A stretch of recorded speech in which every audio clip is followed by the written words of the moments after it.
Hello and welcome to the DSR Daily for Tuesday, January 28th. I'm your host for today, Riley Fessler, joined by Minna Stein. How are you, Minna? I'm okay. How are you? I'm all right. Some depressing news stories today, so can only be so good. It's never a good way to start the morning. I'm going to be honest, reading these stories. Feels like that scene from 30 Rock where Tina Fey says, long week, and Alec Baldwin says, Lemon, it's only Tuesday. Yeah, basically. That's us every day, every week. Pretty much. And to get things kicked off, Donald Trump has ordered a temporary pause on federal grants, loans, and financial assistance, according to a leaked government memo. According to a leaked government memo verified by CBS News, the directive issued by the acting head of the Office of Management and Budget instructs agencies to review spending to ensure alignment with Trump's priorities, including halting funds related to foreign aid, DEI initiatives, and climate programs. While Medicaid and Social Security are unaffected, critics, particularly Democrats, warn of severe consequences for essential services such as cancer research and food assistance. Congressional Democrats have strongly opposed the move, calling it an unprecedented overreach that could face legal challenges. The White House has not officially commented on the memo, which follows a prior freeze on nearly all foreign aid. Yeah, not good. No. I've seen a lot of conversations about how some of the White House moves could halt research on, like things like cancer, which I can't imagine anyone supports halting research on that. Maybe I would be surprised, but I can't imagine that's something that would go over well with voters. I imagine most of whom have at least known someone with cancer or have someone in their family have had cancer. So can't imagine that some of these are going to go over well. I guess the question is whether people will care enough to make a fuss or whether it will just kind of fly under the radar.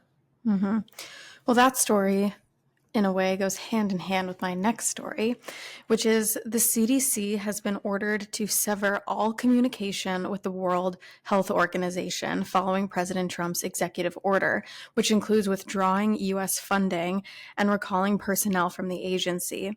The directive, issued by the CDC Deputy Director, comes amid concerns that the U.S. withdrawal could undermine global health efforts, especially in areas like disease surveillance and vaccine development. Critics, including former health officials, warn that the lack of U.S. involvement at the World Health Organization could leave a significant gap in addressing emerging health threats, with other countries, like China, potentially filling the void. Obviously, with the recent global pandemic, it is not a good look for the United States to withdraw from the World Health Organization. And also, I think with that recency of a global pandemic in the back of everyone's mind, I think that this is a much scarier move than it may have been in the past when people wouldn't have cared or really paid attention. But I think that that's something that people are really locked in on now. Like, I know I had friends posting on social media about how horrible this decision was, and that not surprised me in the context of all of us having survived a pandemic, but just in more of a historical context, it did surprise me that so many people cared so much about this decision, albeit a really bad one. Yeah, I don't know. Maybe I'm naive, but I just don't understand who supports stuff like this. I mean, I get that there's a big anti-vax community now, but beyond them, who is out there suggesting we sever communication with the World Health Organization and defund the CDC and stop cancer research? Like, I don't know who these policies are for. Yeah, I don't either. Like I've literally never in my life seen anyone say, we should really not be wasting money on cancer research. It's not something anyone has said. Is it because Biden focused heavily on it, so Trump, being the petulant child he is, just said, I will do the opposite now? Maybe that's the only thing that makes sense to me. But I mean, again, like you said, if there's a pandemic in the next 4 years, we're screwed, Hmm. because there is no adults in the room, especially if the rest of these confirmations go through in these critical health roles. Yeah, we're going to be in trouble. It was surprising also because although a lot of Trump supporters during the pandemic said that the pandemic was a hoax and that they don't need to take vaccines, and Trump was advising people to inject bleach to cure their COVID.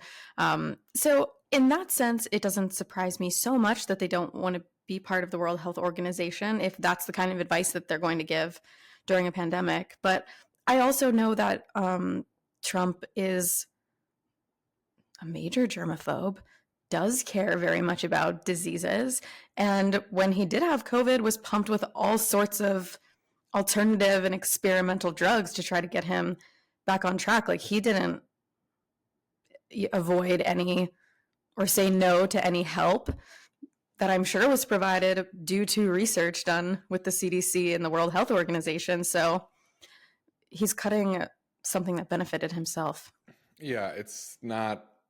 It just defies reason. And yeah, if RFK Jr. is actually confirmed for Secretary of Health and Human Services, we're in big trouble, because this is a guy who, not only if we see a new pandemic of a new disease, but we could see the resurgence of old diseases, because this is someone who's tried to roll back the polio vaccine. Mm-hmm. Yeah. Which, spoiler alert, the reason we don't see polio anymore is because the vaccine worked. Right. I don't understand how people don't understand that. It seems pretty obvious. But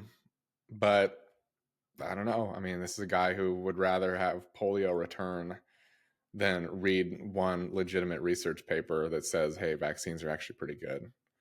So, and that's potentially the guy who's going to be in charge of health and human services.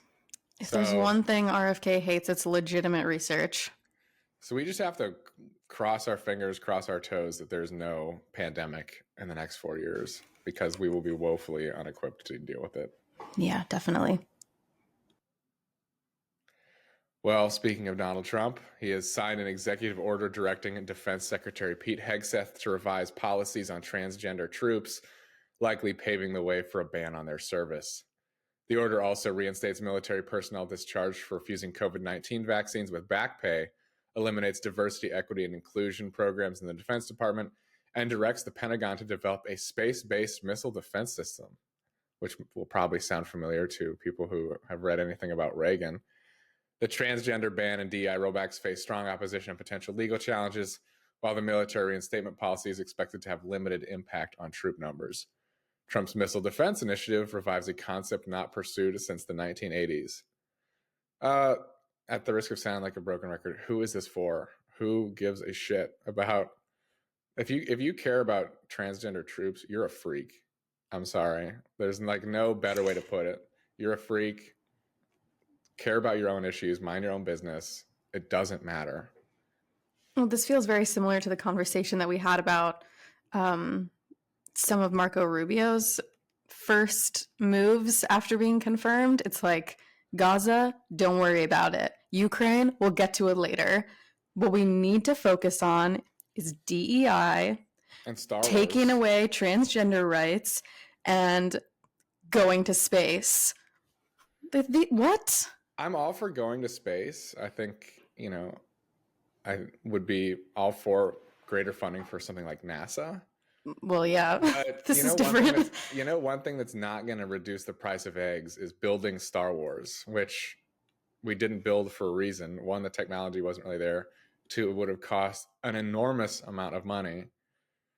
So if their goal is really to reduce the federal budget, which, spoiler alert, it's not. It's never actually the goal of a Republican administration. It's to explode spending in the other areas that they care about, which is namely defense, and under this administration, deportation. But, will that actually go anywhere? I kind of doubt it. But it just shows that this administration so far is not serious. And anybody who thought, again, eggs were going to get cheaper, you are sorely mistaken. I've seen articles saying they're actually already more expensive than they were a month ago. It would be really funny if it wasn't so sad. Because of the bird flu, which I'm Yeah. sure we don't need to be worried about, I'm sure. Which we're not going to be worried about because we've just defunded. We're Right. defunding the agencies that would actually combat that. So We have no choice but to not be worried about it. I hope you enjoy spending double what you're spending now on eggs if the bird flu gets worse, because we will not be able to combat it. But hey, at least there won't be trans people in the military, which I'm sure affects you, the listener, directly. They're just masters of creating distractions and not focusing on the things that actually matter. And to be fair, the Democrats are completely inept in cutting through the distractions.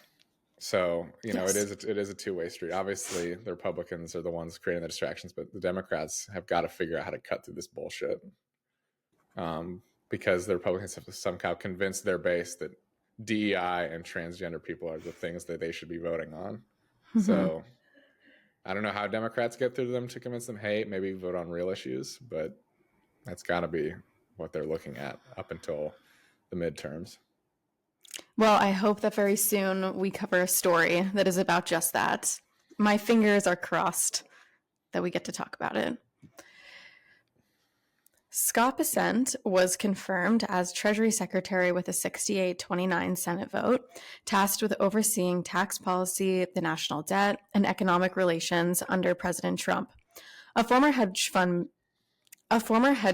manager, he supports extending $4 trillion in expiring tax cuts and advocates for tariffs to strengthen trade leverage, despite concerns over inflation and rising deficits. Facing significant fiscal challenges, including managing the debt ceiling and ballooning government spending, Bessent is set to play a central role in shaping the administration's economic agenda. So very much related to what we were just talking about with our last story. This is the person who's going to be in charge of it. And although qualified somewhat, I'm not sure that this is the person that I would have chosen. Yeah, I mean, if you're worried about ballooning government spending and these fiscal challenges, you wouldn't be extending $4 trillion in tax cuts. Right.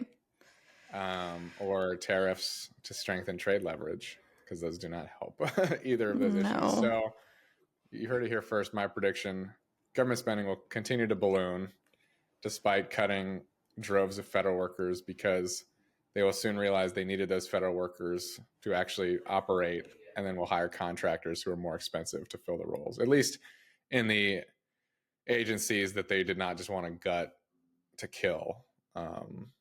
But so what happens every time. So I don't really know why anybody's surprised. Yeah. Well, Minna, story for you.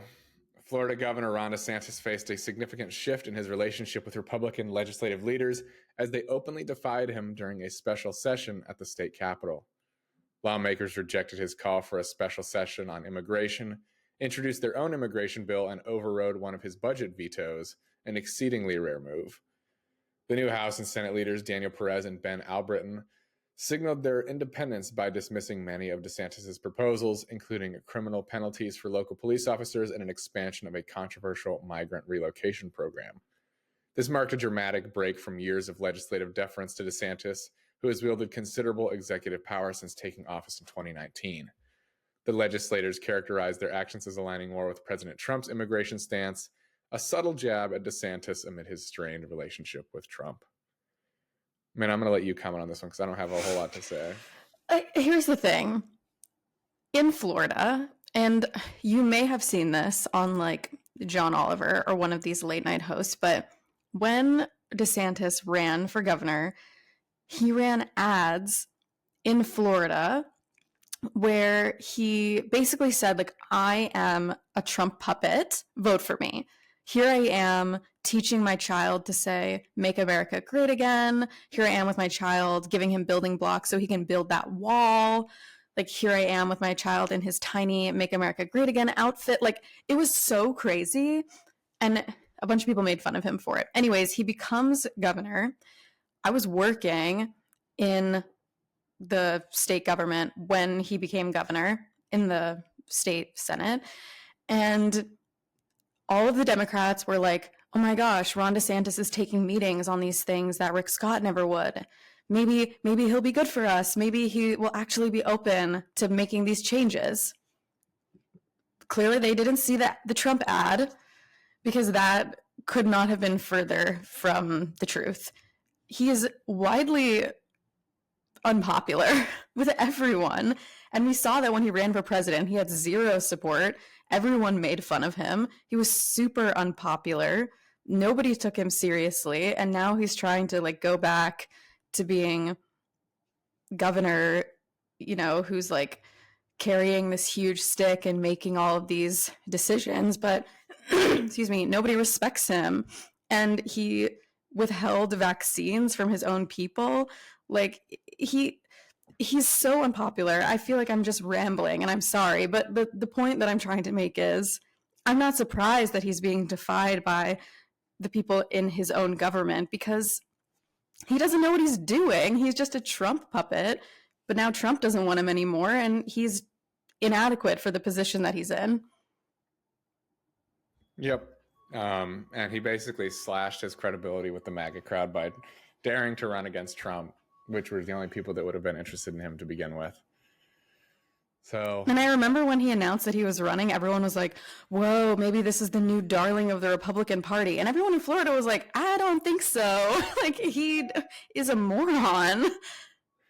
Yeah, I mean, he torpedoed his future national political prospects by running against Trump. So yeah, it's kind of crazy to watch somebody completely self-immolate and publicly in the political space, but he did. Well, and clearly he's ruined his like gubernatorial authority as well, which he already barely had any, but now like nobody takes him seriously. Yeah, I can't imagine he's long for this world for this political world, I should say, beyond his current tenure as governor. But I guess we'll see. I don't think so. But yeah, we'll see. Well, that's all I've got for today. Minna, any parting thoughts you want to share with the people? Just, it's going to be a long week, so do something that brings you joy. Yeah, I think every week is going to be a long week. So do something every week that brings you joy. But, you know, hopefully we'll have some more positive news soon. I don't know. We'll see. Maybe we'll be surprised. The pandas are out on display at the National Zoo. Go check those out. Have you been yet? I haven't, because I imagine it's really busy. I imagine it is too. And I saw they rolled out the Panda Metro cards, which is very exciting. Ooh, I didn't know that. But I might need to get one, even though I just use my phone. I do too, but I was also like, do I need a Panda Metro card? I think we might. Just to go with my Trump Metro card. Oh, perfect. Hang them on the wall together. The perfect 1-2 combo. All right, well, that is it for us today, but we'll be back with more shows later this week, more DSR dailies every day. So stay tuned right here on the DSR network. And until then, bye-bye.